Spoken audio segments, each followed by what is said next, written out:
Ok, pessoal? Podemos, né? Então, essa parte anterior era uma parte um pouco mais difícil, né?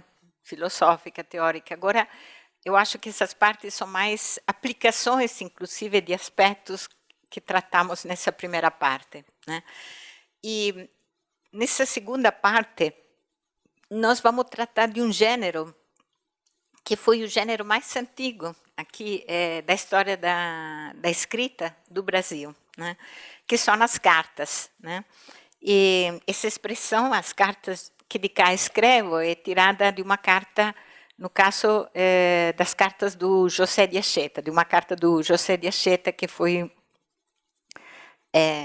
um jesuíta muito importante, né? Inclusive aqui em São Paulo, né?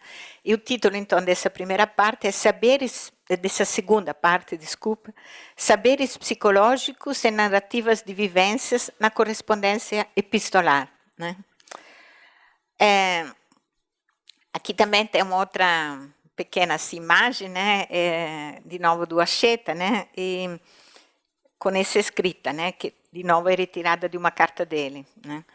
Esse é o retrato do Anchieta e a escrita diz assim: podereis ver minha disposição pelas cartas que de cá escrevo, as quais parecia impossível eu poder escrever estando lá, né? Uma das coisas mais interessantes que essas cartas veiculam é justamente o sentido do cá e do lá, né? A função da carta é unir dois universos, dois mundos, o mundo de cá com o mundo de lá, né? E no caso, né, nesse momento histórico que estamos considerando, isso é muito importante, porque ainda não havia internet, não havia Facebook, não havia Instagram e tudo mais, então, nem televisão, evidentemente. Então, a carta é um importante instrumento, inclusive, de comunicação entre mundos, né? Mas essas cartas, como nós vamos tentar demonstrar aqui, veiculam também saberes psicológicos, né? Bom, elas são, como disse, né, os mais antigos documentos, muito famosa, todo mundo estuda na escola as cartas do Pero Vaz a carta do Pero Vaz de Caminha, né, comunicando a Dom Manuel o achamento, né, do Brasil, né, de 1500, e ao mesmo tempo que elas funcionam como elo entre os mundos, né, que são os mundos conhecidos na época, desde a Europa, a África, o chamado Novo Mundo, que são as Américas, mas também todo o Oriente, né, que é o mundo mais velho do que o velho mundo, né, do Ocidente. Então, as cartas unem, né, esses universos. E assumem, portanto, também uma importância grande na Europa da época, inclusive, logo que nasce a imprensa, né, na Europa, um dos objetos da imprensa é a edição de epistolários, né, de cartas, né? Então, a carta é um gênero literário muito importante no século XVI e existe também uma maneira, modalidades, métodos de escrever as cartas que são compendiados em tratados que se chamam de ars dictandi, né, que seria a arte de escrever as cartas, como deve ser escrita uma carta. De fato, as cartas da época, mesmo as cartas dos jesuítas, não são escritas assim de jeito, né, assim, espontâneo, como a gente poderia escrever uma carta hoje. Elas obedecem a normas retóricas, a normas muito precisas, né, e segundo uma estrutura muito precisa, né, em termos de texto. Então, tem que ter uma saudação, tem que ter uma argumentação. Então, quem escreve a carta tem que seguir essas regras, né? E de bom tom seguir essas regras, né? E também as cartas que nós estudamos, elas são escritas assim. Então, na leitura delas vai ser sempre muito importante, né? Entender que elas não são imediatamente expressões do estado de ânimo do sujeito que escreve, mas também passam por uma normatização, né? Por uma ordem apropriada por quem escreve, mas que de qualquer forma é uma ordem que vem de fora, né? Faz parte de uma certa modalidade da escrita, né? E com relação ao Brasil, né, Tem vários tipos de cartas. Tem cartas escritas pelos primeiros que entraram em contato com o Brasil, como o Pedro Vaz, mas também pelos primeiros donatários que escrevem ao rei, né, pedindo coisas, sei lá, se queixando. Elas foram também, depois receberam edições modernas, essas cartas são bem interessantes, a gente até trabalhou nelas no livro, depois eu vou mostrar, mas a quantidade maior de cartas escritas do Brasil são as cartas escritas, de novo, pelos missionários da Companhia de Jesus. Então, o que acontece? Quando a gente começa a estudar a história dos saberes psicológicos no Brasil colonial, esbarra necessariamente no estudo da Companhia de Jesus, né? É uma pedra miliar importantíssima para entender, porque eles vieram numa quantidade notável, mas também desempenharam um papel muito importante e elaboraram muitos documentos, que é muito importante para os historiadores, né? E guardaram esses documentos em arquivos, preservaram, né? Por exemplo, as cartas eram preservadas em dupla cópia, porque se sabia que ao longo da viagem a carta podia ser perdida, podia ter um naufrágio, podiam chegar os piratas e roubar as cartas. Então, sempre havia essa dupla cópia, e as cartas todas eram guardadas no arquivo em Roma, que ainda hoje é o lugar onde nós estudamos e realizamos as nossas pesquisas, porque é um arquivo muito organizado, as cartas hoje, em grande parte, estão ou impressas ou digitalizadas, e há uma quantidade imensa, né? Milhares e milhares de cartas, né? Nós vamos ver vários exemplos. Então, nesse sentido, as cartas jesuíticas são um instrumento de pesquisa muito importante para os historiadores, em particular, no nosso caso, para os historiadores do Brasil colonial, né? Aqui, então, um historiador importante, né, da companhia, que é o John O'Malley, escreve esse texto sobre as cartas jesuíticas, que é um texto sintético que nos mostra o que é uma carta jesuítica. Ele vai dizer: na medida do possível, os reitores tinham que escrever ao padre provincial e aos provinciais ao padre geral, né, porque os jesuítas eram organizados em residências ou casas, e em diferentes regiões que chamavam províncias. Então, o Brasil, por exemplo, era uma província, e depois o padre-geral estava em Roma. Então, a escrita da carta ia da residência até o superior da província, né? E depois do superior da província até Roma. Tá? O padre-geral tinha de responder aos provinciais pelo menos uma vez por mês, e os provinciais deviam se corresponder com os reitores locais das residências. Essas prescrições eram exigentes demais para serem observadas, exceto em casos especiais, como eram nos primeiros meses de abertura de um novo colégio. De todo modo, propunham o ideal de comunicação frequente e franca. Então, nas suas regras, né, que chamavam de constituições, os jesuítas tinham toda essa, né, normativa, né? O reitor de uma casa devia escrever, né, com uma certa periodicidade ao padre provincial e ao padre provincial geral, né? Nem sempre isso podia ocorrer, mas de qualquer forma havia uma sistemática, e essa sistemática então permitiu uma grande produção de documentação, né? Então, por exemplo, para fazer um exemplo mais concreto, sei lá, havia uma residência numa cidadezinha no Recôncavo Baiano, perto de Salvador, que chamava Cachoeira, né? Então, quem morava na cidadezinha de Cachoeira, onde havia um importantíssimo colégio, nós vamos falar dele mais para frente, escrevia para o provincial, que no caso morava em Salvador da Bahia, né? E depois o provincial, que morava em Salvador da Bahia, fazia o resumo de tudo que chegava nas cartas das várias residências e mandava para o padre-geral. Então, era uma coisa desse tipo. E o padre-geral respondia de volta, né? Então, uma fita rede de correspondência, né?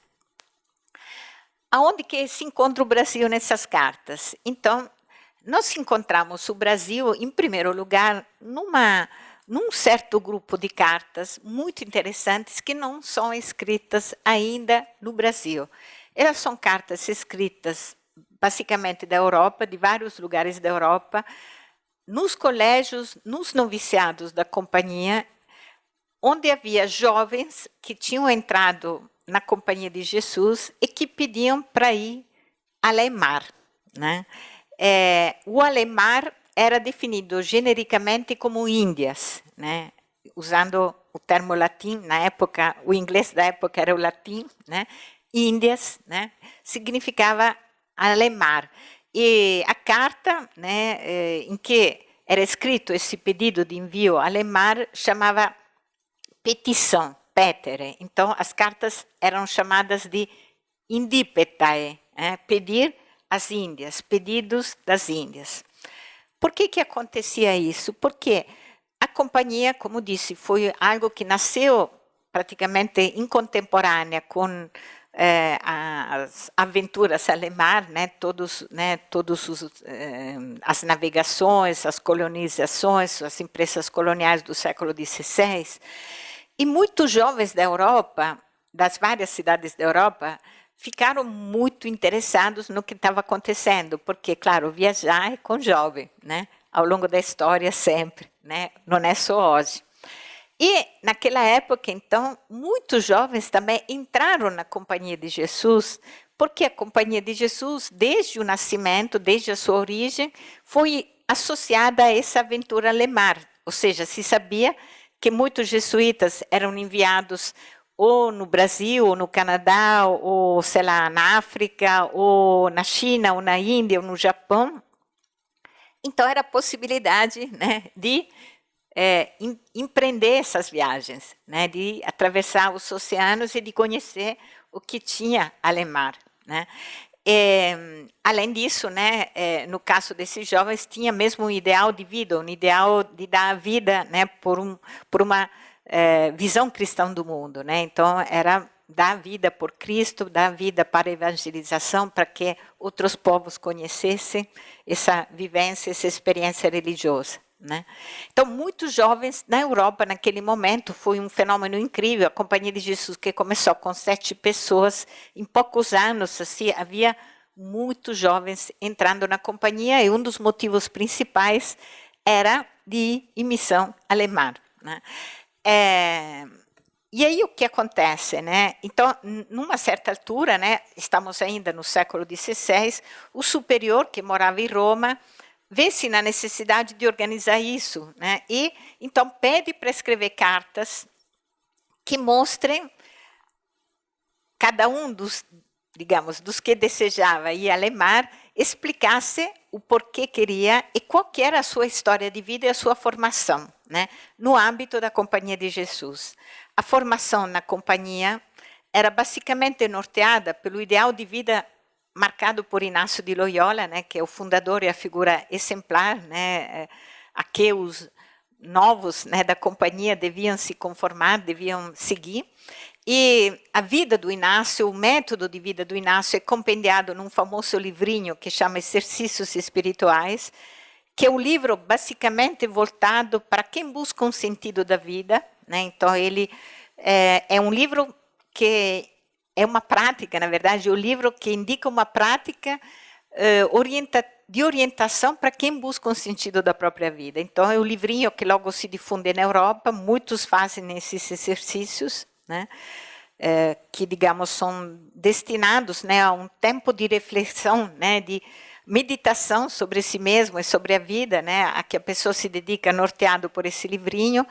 Então, a carta devia mostrar como o indivíduo tinha realizado esse percurso moldado pelos exercícios espirituais, então estava apto para poder ir a Alemar. Então, era uma espécie de documento autobiográfico, né, sobre a própria história de vida, orientada nessa perspectiva. Agora, o que impressiona é que nós temos no arquivo da companhia em Roma preservadas 24.000 cartas. Né? Nós tivemos, meses atrás, inclusive um historiador, né, que está em Chicago, Emanuele Colombo, que também trabalhou aqui um pouquinho aqui no IA sobre esse tema e vai vir outras vezes, né?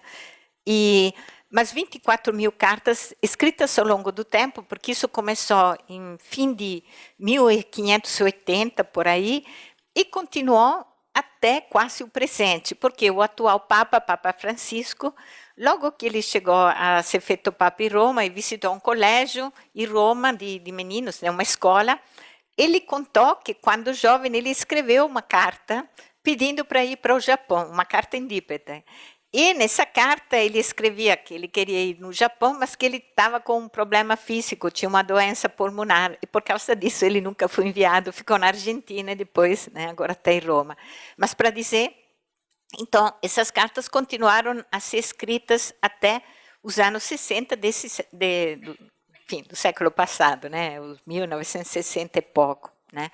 Então, é uma documentação na longa duração muito importante para o historiador, porque existem poucos corpos de documentação tão longevos, tão contínuos ao longo do tempo, como essas cartas. Né?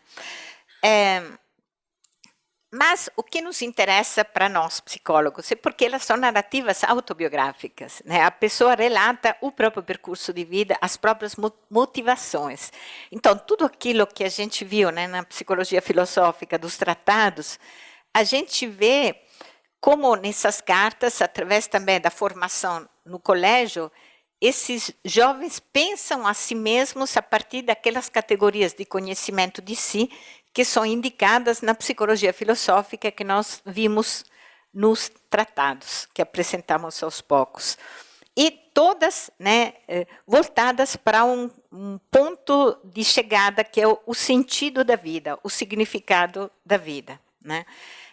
Um grande especialista em autobiografia, né, que é o William Dilthey, escreve justamente que a característica da autobiografia é que a escrita que a pessoa faz é voltada para um centro. Né?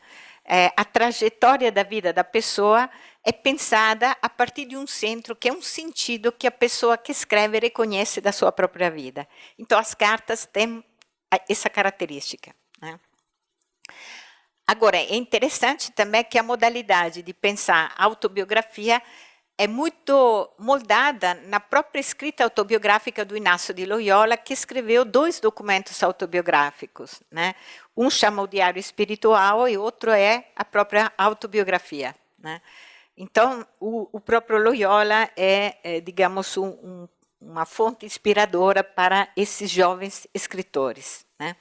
Esse é um exemplo de indípeta, né? Mas tem indípeta que são de 4, 5, 6 páginas. E atenção, uma coisa interessante, nas indípeta, uma das coisas que também é narrada são sonhos. Né? Então, o tema do sonho, que nós já vimos, volta nas indípeta, porque, em alguns casos, os sonhos são reveladores do chamado à missão, segundo o jovem, né, que escreve. Né? Agora, nem sempre o superior envia quem escreve. Aliás, uma grande parte das cartas não recebem resposta positiva, né? Ficam no arquivo. Né? Mas também tem pessoas que escrevem 1, 2, 3, até 10 cartas. Tem gente que escreve cartas todos os dias até convencer o padre superior a o enviá-lo. Né? Bom, aqui nós vamos ler uma carta que tem o Brasil como horizonte. Né? No caso, é uma carta que foi escrita de Funchal, né, em 28 de outubro de 1682, por um senhor chamado Alonso Pestana. Né? Então, vamos ler ela só para ter uma ideia de como é o documento. Ele vai dizer, nesse caso, atenção, ele não é tão jovem como nós vamos ver. A maioria dos independentes são muito jovens, têm 19, 18, 20, 21, 25 anos. Nesse caso, esse senhor, se não me engano, tem 40 anos. Mas é um caso raro, normalmente quem escreve é jovem. Mas aqui eu trouxe porque ele fala do Brasil. Né? Muito reverendo em Cristo Padre, há meses que escrevi a vossa paternidade, e como as cartas têm grandes penas de se perderem, como também porque esta carta contém negócio de maior importância, por isso torno a pegar na pena. Então, é a segunda vez que ele escreve. Deu-me Nosso Senhor a sentir um desejo grande de ir ao Brasil, acompanhar no serviço de Deus aos padres daquela província. Isto por espaço de 7, 8 anos, e provavelmente virá a ser por toda a vida, que Deus me dá depois de passados os 7, 8 anos. Né? Claro, porque quem viajava naquela época e vinha alemã nunca mais voltava, era muito raro, né? Era para ficar mesmo. Né? Dei aviso dessa minha vontade ao padre provincial do Brasil e lá encomendava que este, de sua parte, fizesse também esse aviso à vossa paternidade. Minha idade para perto de 40 anos, tenho da companhia 20 e fiz a profissão de 4 votos e tenho suficiente forças, graças a Deus. Peço a bênção de vossa paternidade e santo sacrifício, etc. Né? Então, é um exemplo de uma das cartas.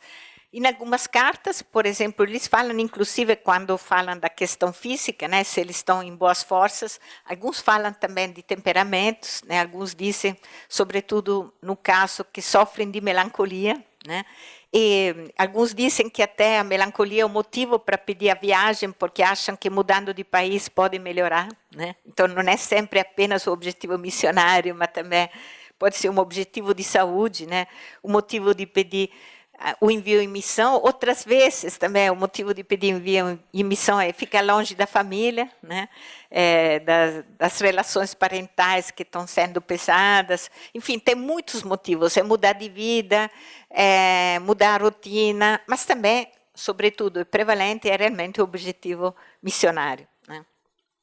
E aqui, então, o Brasil começa a ser, é um dos tantos objetivos. Né? Na verdade, o objetivo principal, né, dos pedidos naqueles tempos é a China e a Índia, porque são culturas fascinantes para um europeu, são culturas mais antigas, né? São culturas mais elaboradas do que a própria cultura europeia, então muitos pedem para ir para a China e a Índia, mas também vários pedem para vir ao Brasil, para vir em outros países também. Né? Bom, quais são as dimensões psicológicas, então, dessas cartas indípete? Né? Primeiro, né, encontramos aqui, como já disse, aquela ciência da alma aristotélico-tomista, mas também muitas influências da própria visão psicológica. Eu falei pouco delas, mas do Agostinho de Hipona, que é um outro autor muito importante, né, da história da psicologia, dos saberes psicológicos, e que também tem muito a ver com autobiografia, porque ele escreve a primeira autobiografia, que são as Confissões. Né? Então, o Agostinho está presente, também os textos do Agostinho estão presentes na formação dos jovens jesuítas, né? E na própria maneira de relatar a si mesmo, de escrever autobiografia, há evidentemente também essas influências. Né?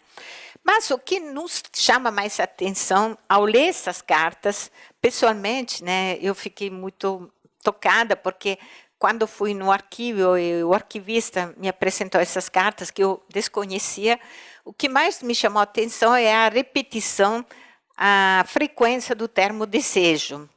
E como todo bom psicólogo, né, a gente logo pensa desejo, Freud, né, tudo mais, então me chamou muita atenção a incidência do termo. Né? O tempo todo eles falam no desejo das Índias. O que é esse desejo? Né?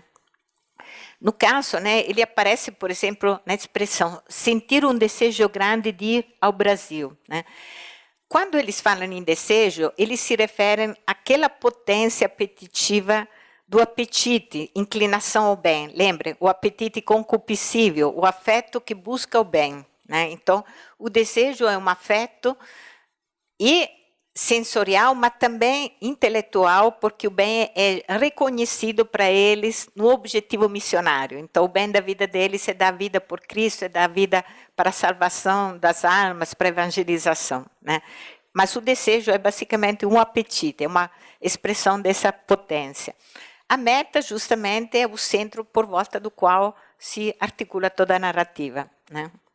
Então, aqui, alguns trechinhos, né, de cartas indípete, um moço que fala la qual missão é para o Brasil, e também interessante o uso dos sentidos internos, por exemplo, da imaginação para pensar a meta, o objetivo missionário. Então, um outro moço escreve: toda vez que tenho a ocasião de pensar naqueles países, eu sinto-me comover e enternecer a alma, e frequentemente vou imaginando de estar no navio viajando entre dificuldades e padecimentos.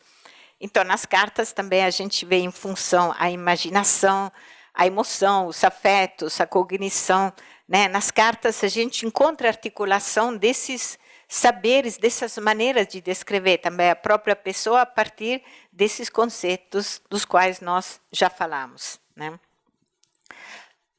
Tá claro isso? Então, é uma, digamos, é uma documentação que nos mostra também, na prática, o uso desse conhecimento psicológico aplicado ao conhecimento de si mesmo, né? Então, se fala nas emoções, também nas cognições, na memória, na imaginação, né? Mas há outros tipos de cartas, né? Uma vez que alguém foi enviado para o Brasil, chegou ao Brasil e começou a escrever cartas do Brasil, enviando essas cartas para Roma, né? Essas cartas também são guardadas no arquivo da companhia, mas também foram impressas aqui mesmo na Biblioteca Mindrin. Há vários exemplares de cartas, de documentos, de cartas impressas, de cartas jesuíticas impressas, né? E temos também edições mais recentes, dos anos 80, 90, né, disponíveis, então, à venda, né, hoje. Então, as Índias de lá, que antes eram objeto da imaginação, como disse há pouco o moço nessa carta que acabamos de ler, se tornam reais. E aí é interessante ver o que acontece, né? Aquilo que era imaginado, de repente, se torna uma realidade, né? E nessas cartas... Desculpa, fala.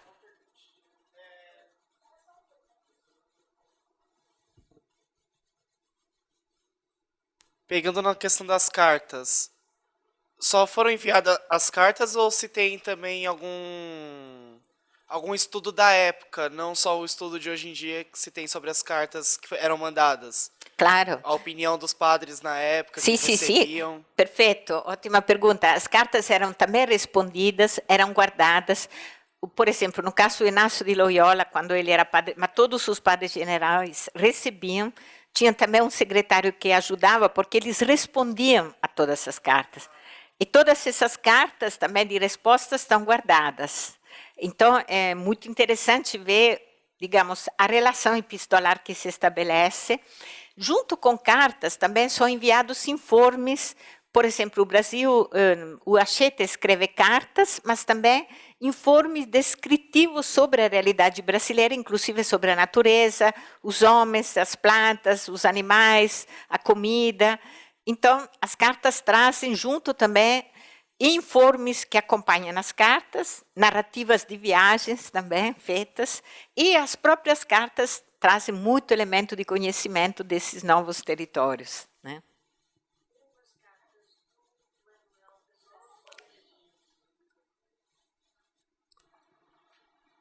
Lendo as cartas do Manuel da Nóbrega, a gente vê que era costume, durante as refeições, lerem, né, perfeito. nos refeitórios, Sim. tinha um Sim. frade Sim. que fazia a leitura das cartas enquanto todo mundo comia. De fato, a leitura das cartas nos refeitórios, mas também nas casas, porque as cartas logo eram publicadas e eram tipo livros, né, para leitura.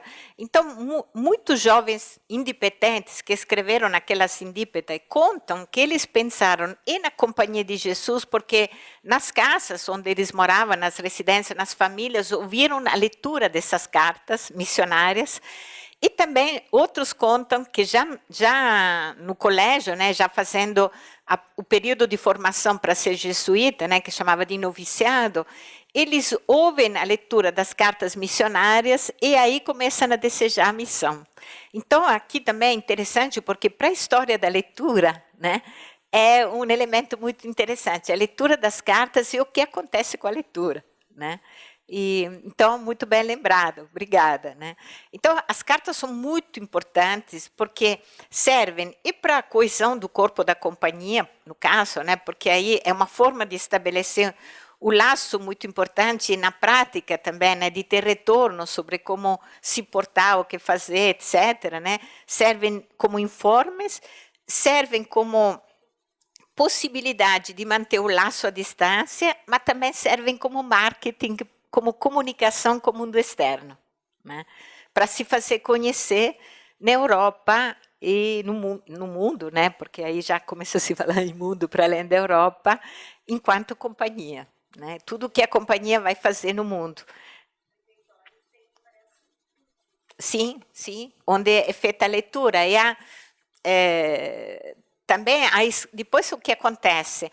Por exemplo, vou fazer só um pequeno exemplo, depois volto aqui, né? Mas há um importante best-seller, né? Na época ficou um best-seller na Itália, no século XVIII, escrito em 1756, por um famoso intelectual italiano chamado Antonio Muratori, que chama Il Cristianesimo Felice, o cristianismo feliz.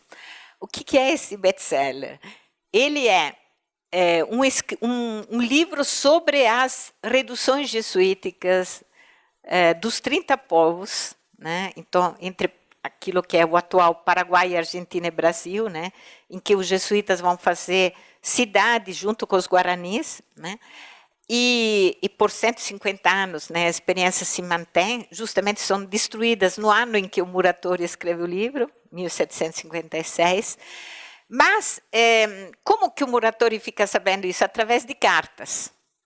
Então, o Muratori é um italiano, nunca saiu da Itália, mas leu as cartas jesuíticas e escreveu esse livro que ficou muito famoso na Itália e tornou a história, aquela história lá das reduções dos 30 povos, muito conhecidas na Itália da época, função das cartas, né? Então, é isso. Podemos, então, entrar agora para ver um pouco. Bom, algumas coisas aqui já nós falamos, né? Os autores que escrevem essas cartas estão localizados em vários lugares do Brasil, porque a partir de 1549 os jesuítas chegam na Bahia, em Salvador, mas depois se espalham na costa e para o norte de Salvador e para o sul, né? Até chegar aqui, né? Vocês sabem, São Paulo, a fundação de São Paulo foi feita por Manuel da Nóbrega e José de Anchieta e o índio Tibiriçá, que era o dono de tudo isso, né, que vai doar um terreno para os jesuítas construir um pequeno colégio, uma pequena igreja, e daqui nasce São Paulo, e foi lá na cidade de São Paulo, isso se encontra no pátio do colégio, né, ainda tem as ruínas embaixo, enfim, é o museu todo que narra essa história. Então, eles chegam até a costa, aqui a São Vicente, depois vão subindo, né. Bom, o destino, falamos, é Roma, mas também pode ser, dependendo da casa de proveniência, por exemplo, se um jesuíta era português, escrevia também para os seus companheiros de origem, em Portugal, em Coimbra, em Lisboa, em Évora. Se era espanhol, escrevia em Salamanca, em Alcalá, enfim. Se era italiano, escrevia para Nápoles, Turim, onde tinha as várias casas. Então, havia cartas enviadas assim. E é claro que também na comunicação interna, por exemplo, há cartas escritas, sei lá, de São Paulo para Espírito Santo, de Espírito Santo para Salvador, etc., né? E a função, já disse, né? Então não vou repeti-la. O que é interessante é que o conteúdo nos traz, né, as vivências dos primeiros tempos do Brasil, sobretudo as cartas do século XVI, né? Depois, as cartas continuam sendo escritas, né, ao longo dos séculos, mas as cartas do século XVI nos trazem a experiência de um recém-chegado num contexto totalmente novo, alheio, e como funciona, então, o conhecimento desse contexto novo para alguém que já tem um modelo cultural de referência, né, que no caso é a sua tradição, né, cultural e social, e como funciona isso, né, na visão do novo que ele tem na frente, inclusive do homem novo que ele tem à sua frente. Há um fenomenólogo, um sociólogo, né, fenomenólogo que chama Alfred Schultz, que escreveu no século XX, né, um ensaio muito interessante sobre o estrangeiro, né, que fala um pouco dessa dinâmica de como o estrangeiro conhece o contexto novo em que ele vai viver, né? E é interessante, né, lendo as cartas jesuíticas à luz desse ensaio, a gente vê a dinâmica descrita pelo Alfred Schultz nas próprias cartas, né? Muitos anos atrás, a gente até fez uma pesquisa com um colega e alguns orientandos, e a gente escreveu um livrinho sobre isso, que depois a gente vai mostrar no final. Mas o que é interessante, então, eles descrevem as vivências dos próprios jesuítas, né? E o que eles fazem nessas cartas? Antes de tudo, é uma expressão que eles usam na própria carta, dar conta de si ao outro, que é o destinatário da carta. Mas, evidentemente, ao escrever a carta também, o próprio escritor reflete sobre si mesmo, né? Então, é um dar conta de si, antes de tudo, para si mesmo, né? E todas essas vivências são tidas como parte da experiência.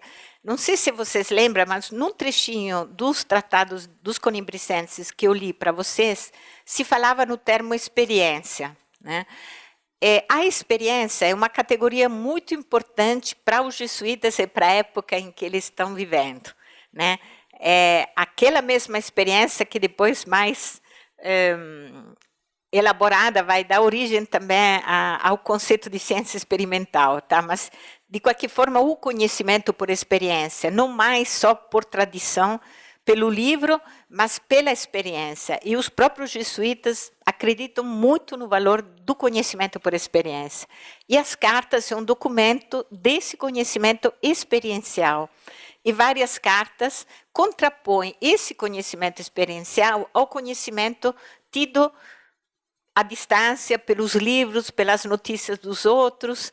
Então, o valor da experiência ressalta nessas cartas. Tem 4 sentidos do termo experiências que comparecem nas cartas. Primeiro, como prova, experimento mesmo, né? Teste, né? Podemos dizer. O termo grego, né? Peria, né? E depois, como o conhecimento prático derivado dessa experiência, dessa prova, né? Que é um conhecimento, então, em que a pessoa aprende a lidar com aquilo pela própria prática, né? Então, se usa experiência também nesse sentido. E aí é o termo grego empiria, né? E depois também, na carta do jesuíta tem uma experiência tida como abertura do sensível, né? Lembre-se da dimensão do sensível, para o mundo transcendente. Ou seja, são fatos que acontecem na experiência, só que o sentido dessa experiência não é apenas aquilo que o jesuíta vê aqui e agora, mas pode remeter à vontade divina, ou seja, o elemento transcendente. Então, o aqui e agora não está fechado nele mesmo. Então, acontecem fatos, por exemplo, que o jesuíta disse, eu vejo isso agora, mas quem sabe seja a vontade de Deus que acontece, né? Então, há uma abertura na dimensão transcendente. E também há um sentido de experiência, que é a identificação do próprio jesuíta que escreve a carta, que está em missão, com a experiência do fundador Inácio de Loyola. Então, a experiência modelo, né? Digamos que o ideal, né, de homem, né, daquele momento histórico que a gente está considerando, é se formar pessoa a partir de um modelo ideal, né? A ideia é se identificar com algum modelo ideal para ser o mais possível pessoa, né? E no caso de um jesuíta, então, o modelo ideal é o Inácio de Loyola, né? Então, esses sentidos do termo experiência perpassam nas cartas. E é interessante reconhecer um pouco esses significados para entender melhor, né? Mas, então, nessa experiência se descrita, nós esbarramos com vivências propriamente psicológicas e as reconhecemos logo, tendo lido também os Conimbricenses, até pela terminologia, como experiências que se referem a processos psicológicos. Por exemplo, a sensibilidade e as suas dimensões, né? Lembra, nós falamos da sensibilidade, e lembra que nós falamos dos sentidos internos, e de um sentido interno muito importante na época, que é a imaginação. Lembra que nós falamos há pouco? Então, o Acheta, por exemplo, se refere nas cartas várias vezes a essa questão.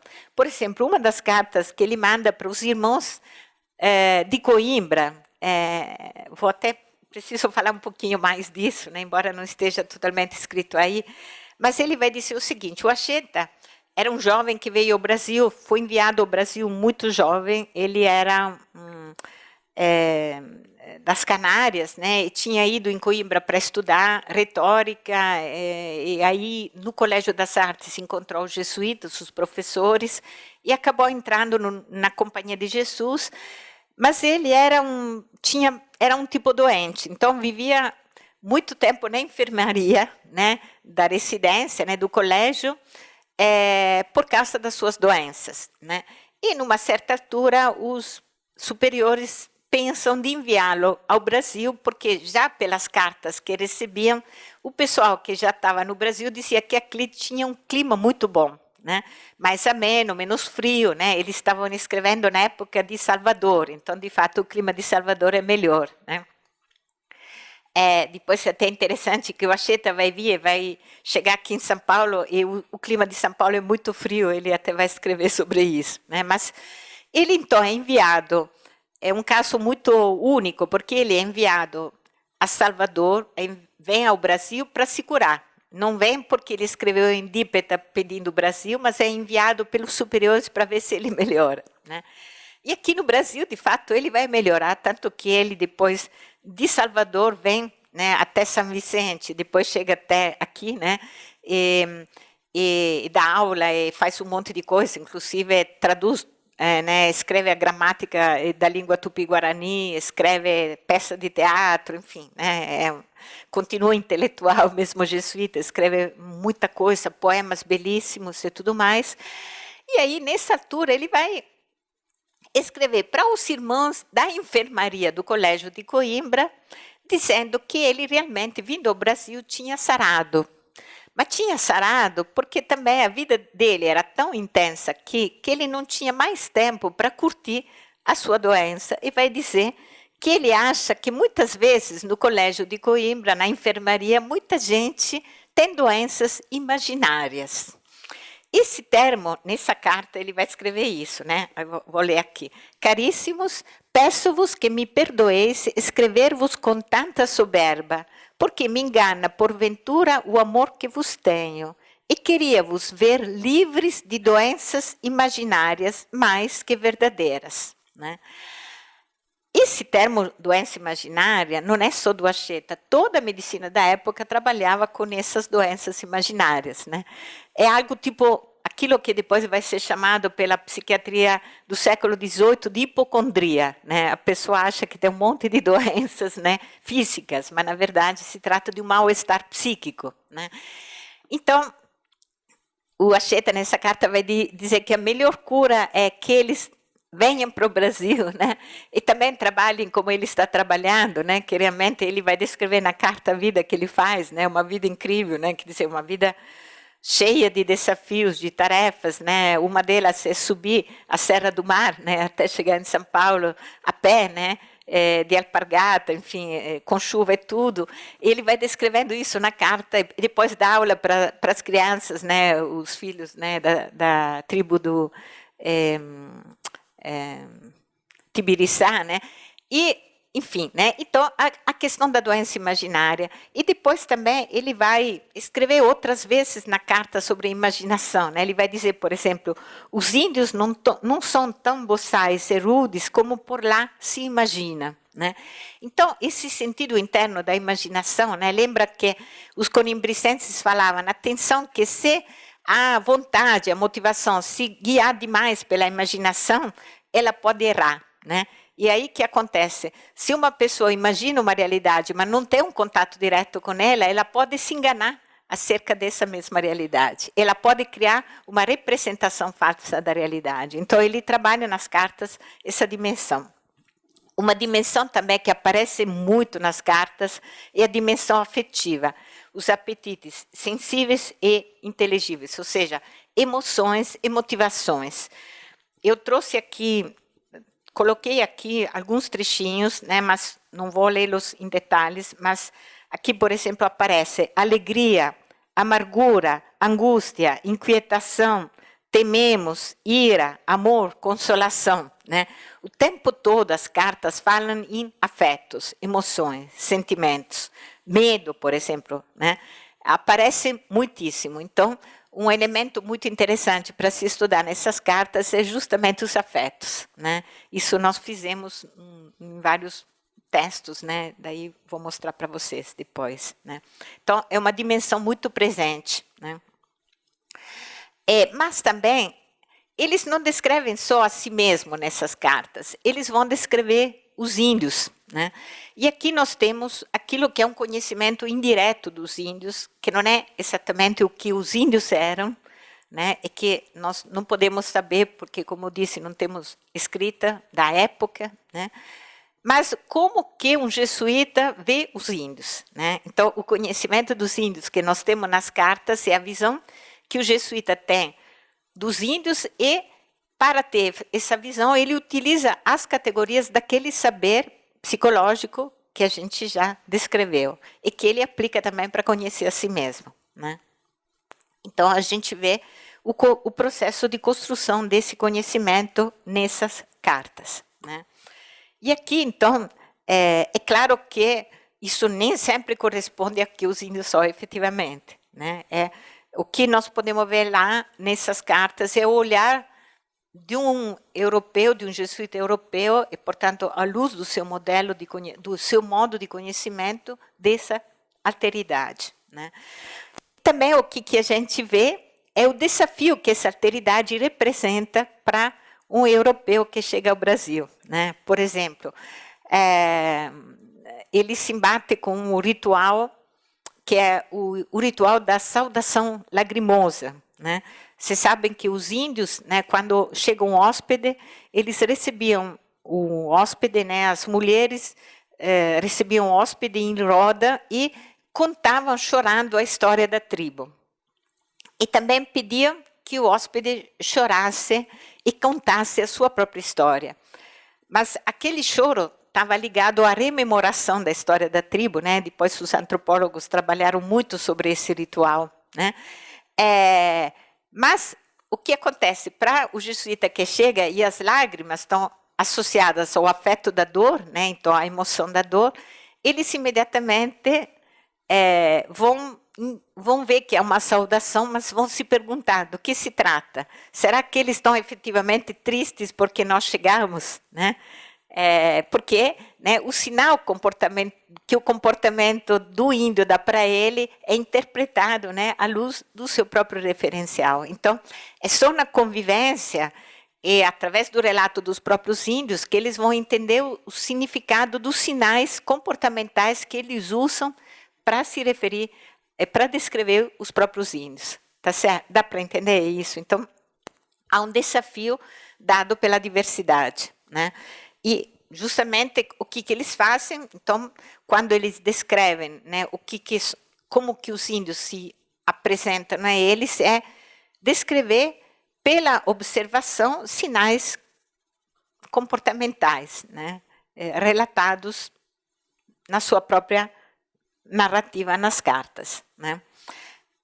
Então, o que a gente vê? Por exemplo, eles empregam-se aquela teoria hipocrático-galênica dos humores. Por exemplo, o Acheta vai dizer que os índios são algo melancólicos, né? E que o clima do Brasil favorece a melancolia, por exemplo, né? Numa das cartas, né? Então, a gente vê o uso desses rótulos, né, advindos daquela medicina hipocrático-galênica. Mas depois também nós vamos ver todos os saberes daquela psicologia filosófica trazida, né, aprendida em Coimbra, né, no estudo do colégio, né, que o próprio Acheta ou os outros escritores das cartas, Nóbrega e tantos outros que vão escrever, autores, né, jesuítas, aquele saber, então, usado para descrever os índios. Então, por exemplo, um deles, né, o Fernão Cardim, ele vai escrever e dizer o seguinte, né, a imaginação dos índios, de novo. Os índios são, em extremo, submetidos ao poder da imaginação. Eles têm grande medo do demônio, e é tanto medo que ele tem que só de imaginar nele morrem, como aconteceu já muitas vezes, né? Então, a questão da imaginação, né? Depois, a questão dos apetites, né, dos afetos e das motivações. Uma das coisas que atrai a atenção deles é que é muito forte, né, a vivência nos índios, né, pela observação dos apetites sensíveis, então dos afetos, todos, né, o amor, a ira, então eles descrevem o medo, né, a presença em modo, às vezes, excessivo, né, na visão deles, né, dos apetites sensíveis, né, e, às vezes, as desordens dos apetites, né, sensíveis. Por exemplo, a grande ira que leva à violência e leva a comportamentos que eles consideram, enfim, imorais, né? E, então, aqui há toda a descrição dos apetites em termos de ordem, de equilíbrio e de desordem. Qual que é a desordem, sobretudo? Eles dizem, muitas vezes o comportamento dos índios não é norteado pela razão, mas é norteado pelo afeto.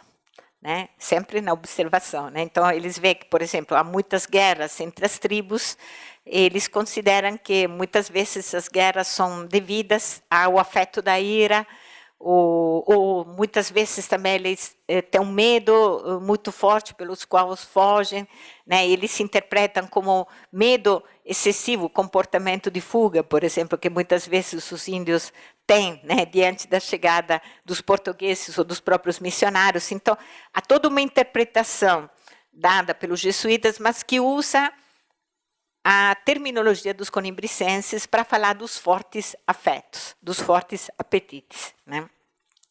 Em particular, como disse, a questão do medo. Né? Eles descrevem muito o medo, porque, de fato, possivelmente a experiência dos índios a serem, né, de alguma forma, invadidos, ou nesse choque todo que acontece, né, no período colonial, muitas vezes devia ser isso que acontecia mesmo. Né? Aí eles descrevem muito essa vivência que eles observam. Né?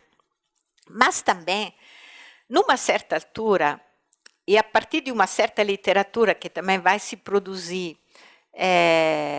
sobretudo nas universidades, né, e de Portugal e de Espanha, quando os jesuítas veem que os índios, muitas vezes, eles são bastante hostis à evangelização, eles vão pensar no uso da indução do medo para controlar os índios e para evangelizá-los. Então, sobretudo nas cartas do Nóbrega, quando os planos missionários do Nóbrega, né, iniciais, vão fracassando, né, ele vai ver que muitas tribos índios são hostis à evangelização, se afastam. Né, não, ele vai dizer, então, vai precisar impor, né, através da indução do medo. Né. E, então, em alguns momentos, sobretudo, né, da vivência missionária, aparece o medo como a indução do medo para criar aquilo que eles dizem como hábito virtuoso. E isso sempre acontece diante de um fracasso da interação social. Né? Toda vez que a interação social com os índios dos jesuítas fracassa, nas cartas a gente vê o recurso do medo. Mas isso não é também geral, e precisa-se dizer que outros não concordam, vários outros escritores das cartas não concordam com essa, podemos dizer, estratégia do Nóbrega. Né? Então, não podemos também generalizar isso a todos os jesuítas, mas dá para ver que tem um recurso ao afeto do medo também nessa perspectiva. Né? E também há referência às potências cognitivas. Por exemplo, vários deles dizem que as crianças indígenas têm um bom entendimento, então eles são aptas para estudar, e daí tem um grande investimento que os jesuítas vão fazer na criação de escolas para os índios. Né? E a importância, então, da presença da companhia para esses colégios, né, que também motiva junto à coroa portuguesa a importância da companhia, a manutenção, então, da sua missão na colônia. Um outro aspecto que está ligado à cognição que eles observam nos índios é a grande importância da palavra. Né? Toda a vida da comunidade indígena observada pelos jesuítas é norteada na capacidade de uso da palavra, do bom uso da palavra. E isso interessa muito o jesuíta da época, porque a retórica, a arte do saber a palavra, é muito importante também na Europa da época. Né? E, em particular, na formação da Companhia de Jesus, a arte da palavra é muito utilizada na pregação. Né? Nós vamos ver isso amanhã. Então, eles são muito impressionados, porque também nas comunidades indígenas, nas várias comunidades, o chefe da tribo exerce o seu poder através do bom uso da palavra. Então, eles relatam muito isso como uma impressão interessante, né? Então, por exemplo, o Acheta vai dizer: fazem muito caso entre si, como os romanos, de boas línguas, eles chamam senhores da fala. Por que os romanos? Porque os romanos, você sabe, usam muito a retórica. Cícero, Sêneca, né, são os grandes mestres da arte retórica na oratória política. E, então, a mesma coisa vão observar os jesuítas no uso da palavra nas comunidades indígenas, né? E um outro aspecto que eles também relatam é a questão da sociabilidade, né? Eles dizem que os índios vivem muito juntos em casas muito grandes de palma, que chamam ocas, e com tanta paz que põe espanto. A referência aos hábitos comunitários dos índios, né, o fato que, por exemplo, eles compartilham tudo sem briga entre eles, né, é muito frequente nas cartas da companhia, né? E isso para eles é muito interessante, porque de alguma forma se aproxima ao ideal de vida comunitária que eles também, né, estão querendo praticar com o cristianismo. Então ressaltam essas qualidades, podemos dizer, né, observada nos índios, que são mais próximas também à experiência deles. Então, o uso da palavra, a arte da oratória e também a questão da vida comunitária, né? Também com relação ao uso da palavra, por exemplo, o Fernando Cardim vai observar que na oca, né, na grande casa indígena, o chefe da tribo vai toda manhã despertar a comunidade que mora naquela oca, fazendo uma espécie de pregação e instruindo o que vai acontecer ao longo do dia, né? Então, ele descreve como ele vai realizar essa pregação, e etc., né? Então, todas essas observações aparecem nas cartas, né? Em síntese, né, o que acontece, então? A escrita das cartas se coloca e age para os seus autores num horizonte que liga a sua vivência, né, a vivência no Brasil, a um horizonte maior. É o horizonte da companhia que ainda está na Europa, né, dos seus irmãos, dos seus superiores que moram na Europa, mas é também o horizonte da eternidade, o horizonte de Deus. Então, eles relatam algo que remete e ao presente, mas também uma experiência que remete a um horizonte transcendente. Então, tem uma visão do tempo que também não está fechada, digamos, em si mesma, né? É muito frequente essa referência, né? Então, eles pensam nessa sua vivência, nessa dimensão, né? Nesse sentido também, né, eles têm, em muitos casos, assim, eles relatam, por exemplo, muitas vezes, a própria emoção de medo, de espanto, de desespero diante, sei lá, quando tem experiências de ficar presos, né? Por exemplo, o Acheta vai ficar refém um tempo da tribo dos Tamoios, de naufrágio, mas quando eles pensam nesses afetos, sempre eles colocam nessa dimensão do além, né? Tudo bem, a gente está vivendo esse momento, mas, né, temos a esperança que Deus vai cuidar da gente, né? Então, por isso, a experiência psicológica sempre é perpassada por essa dimensão transcendente. Então, tem essa peculiaridade que aparece, né? Também um aspecto importante, né? Nas cartas, os autores vão delineando aquilo que para eles é o retrato da realidade brasileira, mas, ao mesmo tempo, é o espelho deles mesmos nessa realidade. Na verdade, o que aparece na carta é a experiência deles se espelharem nessa realidade, né? E, nesse aspecto, também os saberes psicológicos todos são mobilizados para compor esse retrato, né? E, através desse retrato, de alguma forma, vai construir autorretrato dos próprios autores, né? Então, o que nós mais podemos ter na leitura das cartas do Acheta, do Nóbrega, do Aspicueta Navarro, do Leonardo Nunes, enfim, são tantos nomes, Vicente Rodrigues, né, Afonso Rodrigues, tem um monte de escritores de cartas, né? E o que aparece é a vivência de cada um deles, né? São, de alguma forma, também documentos autobiográficos que remetem a essa vivência, mas que também nos trazem esses saberes psicológicos usados para se conhecer, né? Por isso, é um tema muito importante e são documentos muito ricos desse ponto de vista, né? Eu diria, aqui são as nossas referências principais, né?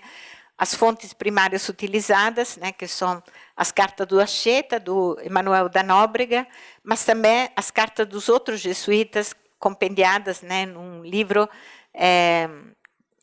moderno, né, que foi editado pela editora Itatiaia, pela editora da USP mesmo, escritas do Brasil, né? E um material muito importante que foi feito, né, realizado por um jesuíta chamado Serafim Leite, que pegou todas essas cartas escritas pelos jesuítas do Brasil do século XVI, só do século XVI, e compendiou em 5 volumes que chama Monumenta Brasília. E lá se encontram todas essas cartas só do século XVI, porém, né? As outras do século XVII, do século XVIII, todas estão guardadas em Roma, no arquivo da companhia. Então, quem quiser estudar as vivências dos jesuítas no período posterior ao século XVI, realmente tem que acessar essa documentação. As fontes secundárias utilizadas, né? E aqui algumas pesquisas realizadas e com as cartas Sindipetae e com as cartas do Brasil, né? Que a gente realizou, mas também Emanuele Colombo e vários colegas e também antigos orientandos que agora viraram colegas e são, né, pesquisadores, né? E aqui, né, alguns exemplos, algumas capas desses livros, né? Então, essa é um pouco a correspondência epistolar, né, como gênero, né, que traz o conhecimento psicológico, né, para nós, dos jesuítas no Brasil, né, imigrantes, né, podemos dizer, no Brasil, no período, sobretudo aqui no século XVI, né. Então, aqui eu paro um pouco, né, e vamos lá de novo, né, a nossa roda de perguntas, né. Só dizer, né, que vocês vão ver que as categorias que eles empregam, então, são dos saberes que a gente apresentou no começo, por isso falamos primeiro dos tratados, para depois falar das cartas, né?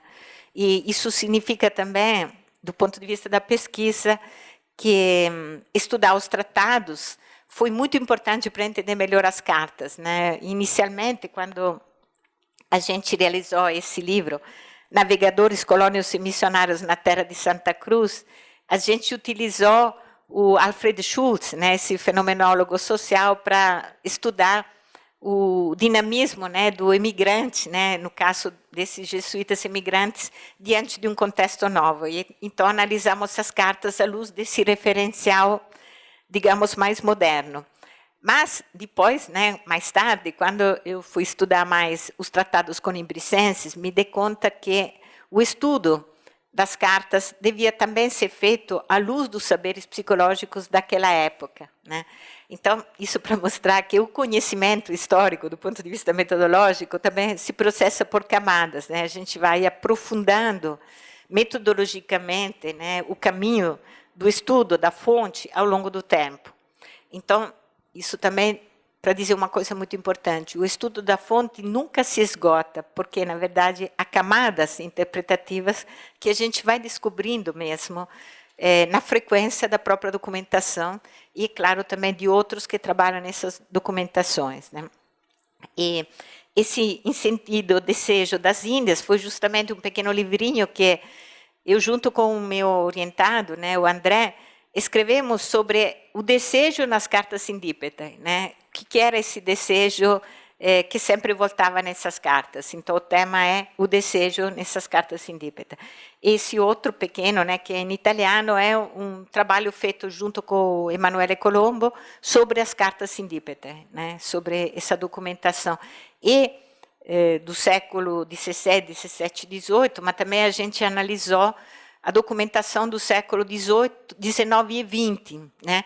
E é muito interessante ver, só uma última coisa, que no século XIX e XX, os jovens que escrevem as cartas Sindipetae utilizam a psicologia também, só que a psicologia moderna.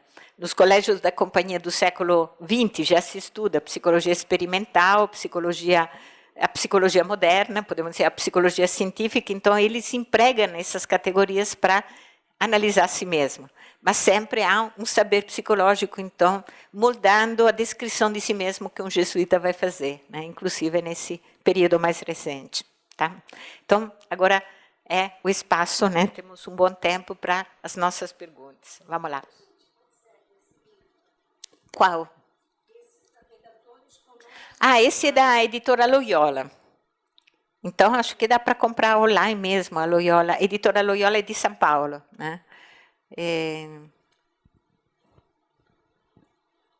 um livrinho assim, inicial, digamos, né? Embora realmente a gente se encantou muito, porque Alfred Schultz é um autor muito interessante, né? Na análise, também muito usado hoje na própria psicologia social, mas é interessante porque assim, ele descreve o dinamismo, né, do estrangeiro que chega e, numa certa hora, se dá conta que o próprio modelo de referência, o saber que ele usa para entender, por exemplo, os índios, não corresponde à realidade.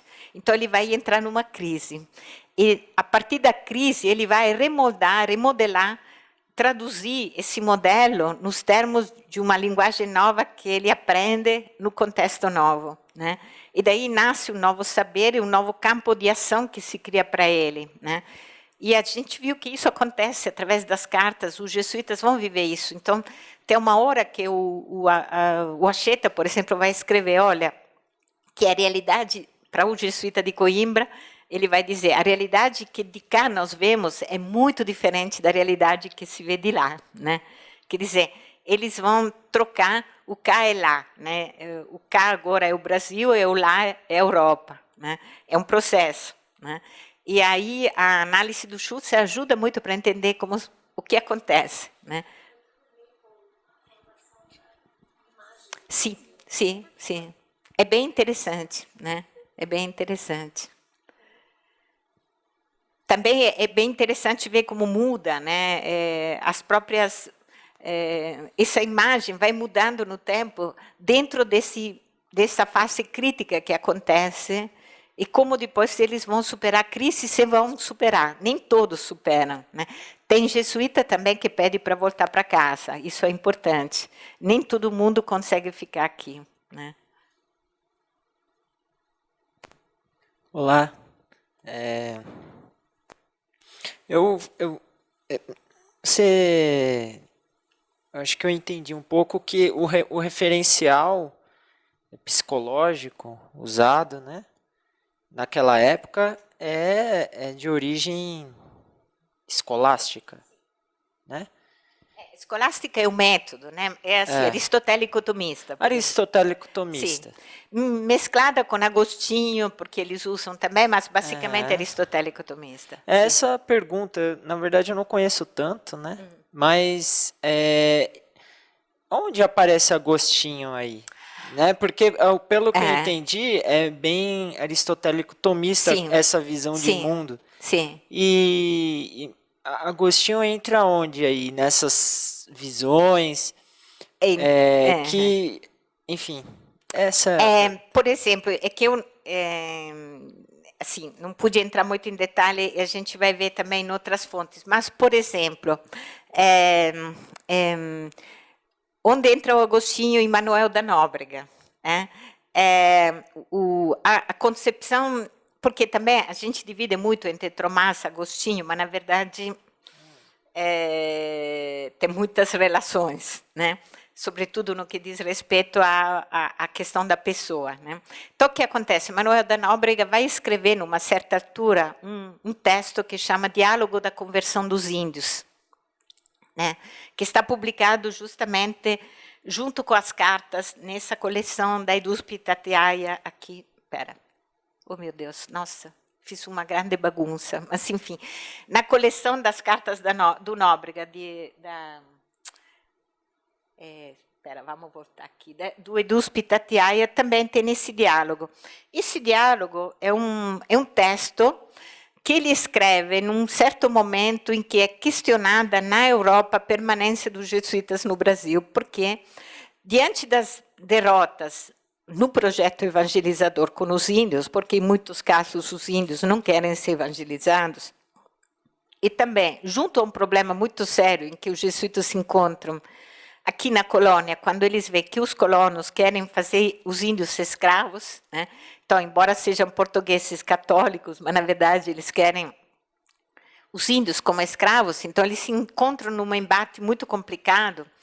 E daí vários jesuítas que estão no Brasil começam a escrever para casa, né, para o superior, dizendo, olha, não dá para ficar aqui porque a situação é muito difícil, a evangelização é impossível, vamos voltar para casa. E também os índios não querem ser evangelizados, né? E o Nóbrega, então, escreve esse tratado para colocar argumentos contrários, ou seja, para justificar a importância da presença da companhia no Brasil, né? E esse tratado é um diálogo, né, que é um gênero literário muito antigo, né, vem de Platão, mas na época do humanismo do Renascimento é muito utilizado, né, para persuadir o leitor, né, entre dois jesuítas, né? E um que diz que não tem jeito, né, que os jesuítas, que os índios não querem ser evangelizados, eles são muito né, muito diferentes. E um jesuíta, o outro, né, o interlocutor, que não, que sustenta o argumento que os índios são evangelizáveis. E aí, qual que é a argumentação desse segundo? Ele vai dizer, eles são, sim, evangelizáveis porque eles são pessoas. Mas por que eles são pessoas? Porque eles têm as três potências, que são a memória, o entendimento e a vontade. E essas potências três dizem que têm alma, né? Agora, essa tripartição, né, da pessoa, né, nessa tridimensionalidade, se encontra no Tratado Trindade do Agostinho, né? E é justamente nesse tratado que ele vai definir justamente a pessoa, né? Das origens, né, do conceito de pessoa é justamente esse tratado de Agostinho, né? Então, se vê aqui que o Nóbrega, mesmo analisando os conimbricenses, é claro que eles seguem Tomás e Aristóteles, mas muitas vezes, por exemplo, quando eles falam de memória, de imaginação, é Agostinho. Agostinho trabalha muito a imaginação e a memória e a vontade. Por exemplo, a ênfase na vontade é Agostinho, certo? Então, o que acontece? Por exemplo, a ênfase na vontade vem de Agostinho. Embora, assim, digamos que a construção, o método do comentário é o método aristotélico-tomista, né, da escolástica, mas o tempo todo Agostinho está no meio, né? Então aparece muito, né? E, por exemplo, a importância dessa questão dos sentidos internos, né? Que não é uma coisa que, por exemplo, Tomás trabalha tanto assim, né? E também na filosofia, em Tomás a gente não encontra tantas análises sobre a questão de como funciona a memória e a imaginação, os afetos, como a gente encontra no próprio Agostinho, né? Então, essa análise de si é mais presente na escrita do Agostinho, né? Então, a gente vê que eles, de fato, depois é claro que, vendo também a Ratio Studiorum, né, que é todos os programas, o currículo, né, da Companhia de Jesus, o que se estuda nos colégios, a gente vê que eles, de fato, estudavam também Agostinho, né? Mas aparece também nos tratados, né? Não sei se ajudei, né? É uma pergunta muito importante, porque também, assim, o que acontece, eles não falam muito explicitamente no Agostinho nesse momento, sabe por quê? Não citam muito Agostinho, embora usem os conceitos do Agostinho, porque estamos em plena reforma protestante. E você sabe que o Lutero, né, ele vai usar muito o Agostinho, né, na sua teologia. Então, Agostinho é um autor complicado nesse momento histórico por causa disso. Então, eles não usam muito o nome Agostinho, mas ele está o tempo todo, né? É assim.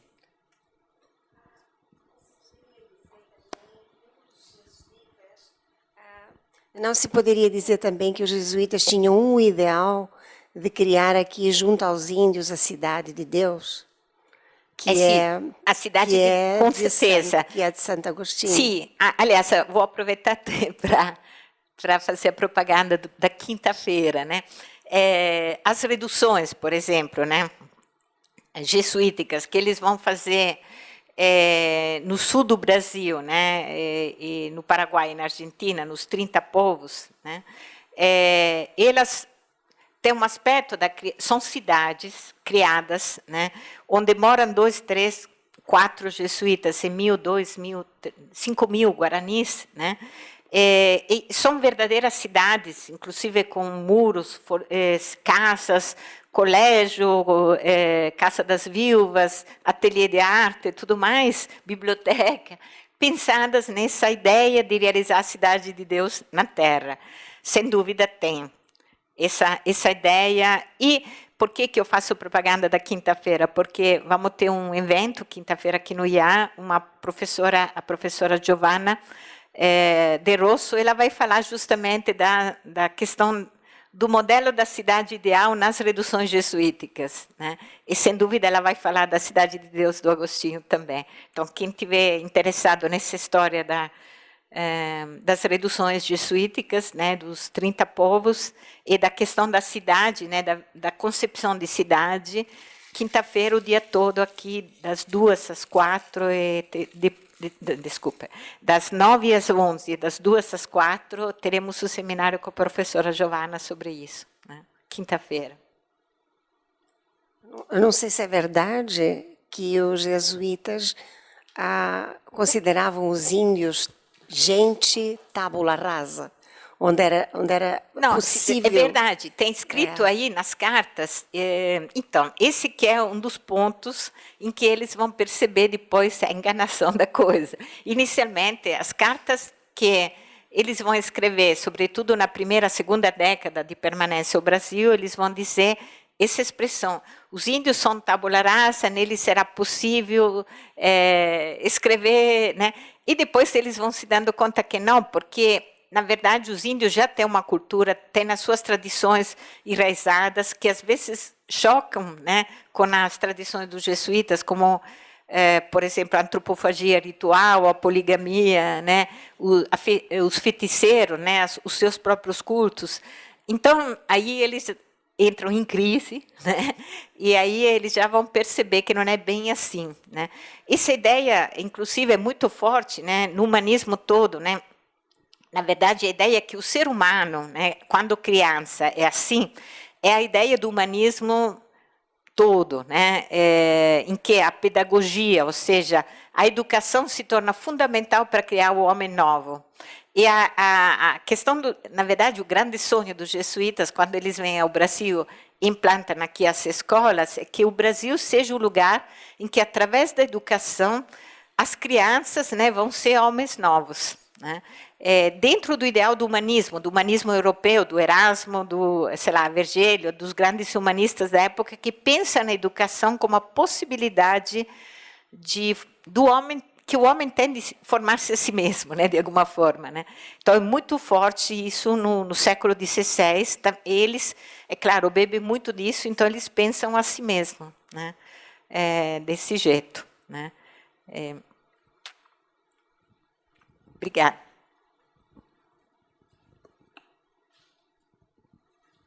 Complementando um pouco também sobre o que foi dito, tivemos também, que nem, eu já li alguns livros do Eduardo Bueno, que é um historiador. Legal, eu conheço. Que ele fala justamente sobre a fundação de São Paulo da forma mítica. Porque não foram à toa que foram escolhidos 3 nomes. O lugar em que São Paulo foi fundado, o Marco Zero de São Paulo, é um lugar que você encontra uma triangulação. São Paulo teve até estudos astrológicos. Então, eles fizeram estudos para poder saber qual que seria, vamos dizer assim, o signo de São Paulo, como que seria essa terra perfeita que eles idealizavam. E, chegando na pergunta, eu gostaria de fazer uma pergunta mais saindo um pouco do lado religioso que eu estava conversando antes e indo para um lado que é um lado que eu mexo um pouco mais, que é um lado de publicidade. No caso, dá para se dizer que antes deles chegarem no Brasil, eles tinham uma visão mais utópica da coisa e eles tentavam se vender lá, e quando chegaram aqui, aí viram uma, entre aspas, distopia, E com isso eles ainda continuaram por um bom tempo, tentando manter o otimismo, vamos por assim dizer, o otimismo que, olha, aqui está complicado, mas a gente ainda consegue melhorar. Por isso que a gente pegou a questão magista lá de São Paulo ser fundada, deles continuarem expandindo as missões, eles tentarem manter as missões aqui, até chegar ao ponto de eles realmente verem que não tem como manter. Que aí, vamos dizer assim, seria a distopia da sim, ideia deles. é muito interessante. E, bom, a tua primeira observação, eu acho que é bem legal, porque, de fato, assim, por exemplo, voltando à questão da Trindade, né, do três, é muito importante, né, em toda a visão do mundo, né, dos jesuítas, e é uma coisa muito importante, né, essa construção. Nesse sentido, não é exatamente uma utopia nesse aspecto, como tem esse sentido da temporalidade voltada para o transcendente. Então, o que acontece? Eles não necessariamente, por exemplo, quando a cidade terrena fracassa, é claro que tem a crise, né? Então tem um momento da crise, tem um momento de uma reconfiguração do conjunto, mas eles sempre pensam na esperança, na possibilidade que isso possa acontecer depois, porque sempre o horizonte é deslocado para um além. Então, é um pouco diferente, sei lá, da utopia do século XIX, né? Sim. Por causa que, na verdade, é o lugar que existe, sim, na mente de Deus, entendeu? Assim, não é exatamente só o que eles fazem, né? Eles pensam sempre a ação deles ligada à ação de Deus que está com eles. Então, é um pouco diferente. Porém, o que acontece, né? O tempo todo acontece essa experiência, de fato, de crise, tem um projeto de ação que precisa ser sempre readaptado à circunstância, porque ele fracassa na hora, precisa ser readaptado. Agora, eles sempre recomeçam, porque, na verdade, o que acontece com os jesuítas, eles não é que eles vão embora, eles são expulsos à força, Sim. mas eles, assim, se não acontecesse isso, eles continuariam, tipo o que aconteceu na Bolívia, as reduções da Bolívia, onde tem os índios chiquitos, onde não teve expulsão, eles continuaram até hoje, né? Quer dizer, na verdade, a longa duração dos jesuítas tem a ver mesmo com esse horizonte transcendente. Mas, no caso das reduções, eles, de fato, são e também parte também da história deles no Brasil, acontece toda a expulsão, né? Na época do Marquês de Pombal, e toda a história. Então, a partir de 1756, de fato, tudo que eles fizeram foi destruído, né? Mas não foi por causa que eles quiseram, né? Então, né, se fosse por eles... Eles foram impossibilitados de conseguirem manter o projeto. Sim, tanto que depois eles voltaram, né, em 1822, quando a companhia foi... Desculpe, em 1812, quando a companhia foi reconstituída, eles voltaram no Brasil, estão aqui até hoje. Sim. Talvez não fossem, sei lá, né, os jesuítas também foram mudando ao longo da história, né? Não são mais, talvez, aqueles jesuítas do século XVIII, XVII, né? Mas, de qualquer forma, tem essa continuidade histórica, né? Sim, e eu gostaria de também fazer uma pergunta para finalizar, que é como que eu posso relacionar melhor a questão dos jesuítas, que eu não tinha pensado nisso antes de chegar aqui e ouvir a palestra, como que eu posso relacionar com a questão do meu projeto, que é falar sobre a Umbanda, o desenvolvimento, porque eu sei que a Umbanda, por ser até umbandista, ela é a união dos elementos afro, do elemento branco, do elemento branco, eu digo, o elemento europeu, o elemento até mesmo asiático. Então, por ser uma união de vários elementos de várias religiões, como que eu poderia estar entrelaçando isso também? Tem uma relação, olha, você sabe quem é o Gabriel Malagrida? Acho que já ouvi falar nele. Porque na Umbanda ele é o mito fundador. Sim. Mas quem era o Gabriel Malagrida? Vou contar essa história, você vai entender o que acontece. Gabriel Malagrida era um jesuíta italiano, inclusive do norte da Itália, que veio ao Brasil, escreveu também a sua Indípete, veio ao Brasil na região do norte, né, em Belém, e também na região praticamente da floresta amazônica, perto de Belém do Pará, no século XVIII, e foi super ativo, né? Era um grande pregador, muito também empreendedor. Então ele construiu o colégio, ele ao mesmo tempo dava aula de retórica em Belém, no colégio, mas também tinha muita convivência com as tribos indígenas, né, da região da floresta do Amazonas, perto de Belém do Pará. Enfim, era um cara assim, muito... E ele era muito amigo do Dom João V, só que o que acontece? Quando muda, né, a coroa e aí a política também regia, e com toda, né, entra o Marquês de Pombal, ele perde, digamos, o apoio da coroa, né? E como ele também frequentava muito Lisboa, era amigo, né, da rainha, né, ele tenta ir novamente para Lisboa para buscar da rainha fundos, né, dinheiro para realizar suas obras, né, porque ele realmente criou colégio, criou casa para viúvas, um monte de coisa, né. E aí o que acontece? Ele vai para Lisboa. Só que, nesse momento, os ventos assim, políticos estão bem contra os jesuítas. Estamos às vésperas da extinção da companhia e da expulsão da companhia, porque o Marquês de Pombal já está na ativa, né?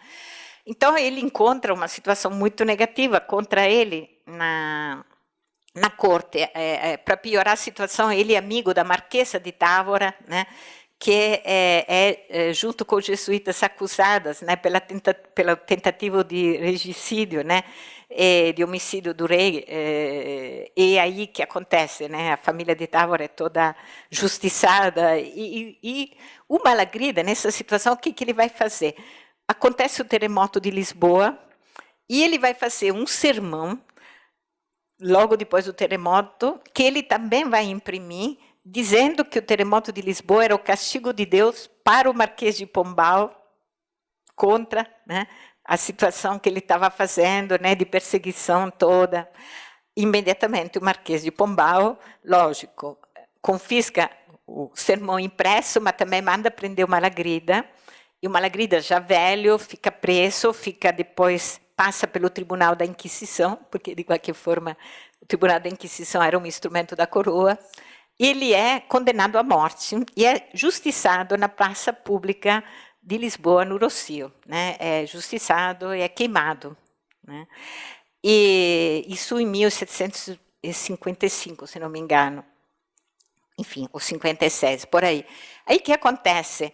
Então, acaba-se a história do Gabriel Malagrida, mas como Malagrida tinha sido uma personagem importante no Brasil, porque ele fazia missões populares, era uma figura muito popular. E trabalhou muito em Belém, né? Enfim, foi uma figura que o povo apropriou. E aí é interessante, ele foi apropriado e se tornou um dos mitos fundadores da Umbanda. Seria interessante estudar como isso aconteceu na história da Umbanda, isso eu já não sei, né? Mas para dizer a relação existem. Sim, que a gente tem do começo com o Zé Fernandes de Moraes, que aí se une com a questão do kardecismo, de Allan Kardec, por aí vai. Só que essa parte eu não tinha pensado mesmo. Sou muito grato mesmo por essa oportunidade. É uma coisa muito interessante, né? Ver como acontece, por isso, como o Brasil, né? Como a complexidade da história cultural do país. É um país grande. É um país grande e tem essas apropriações, né? Por isso essa ideia da apropriação é muito importante, né? Agora tem muito estudioso também da companhia que está estudando o Malagrida e tal, né? Que ele foi uma figura muito interessante. Mas um dos fatos é esse, né? Então, sim, muito obrigado. Obrigada a você. Olha, parabéns também pelas perguntas, viu? Os teus professores devem ficar muito contentes na escola, né? Ter alunos assim é ótimo. Não, é muito bom fazer perguntas. Mais perguntas? Tudo tranquilo? Internet também se calor nessa altura também? Está na hora quase da gente encerrar, então podemos finalizar. Gente, né, agradeço muito a escuta, a paciência também, porque de qualquer forma é muito tempo, né? E, desculpa às vezes a pressa de apresentar tudo isso, que é muito material, né, em pouco tempo, porque imagina, é uma vida, né?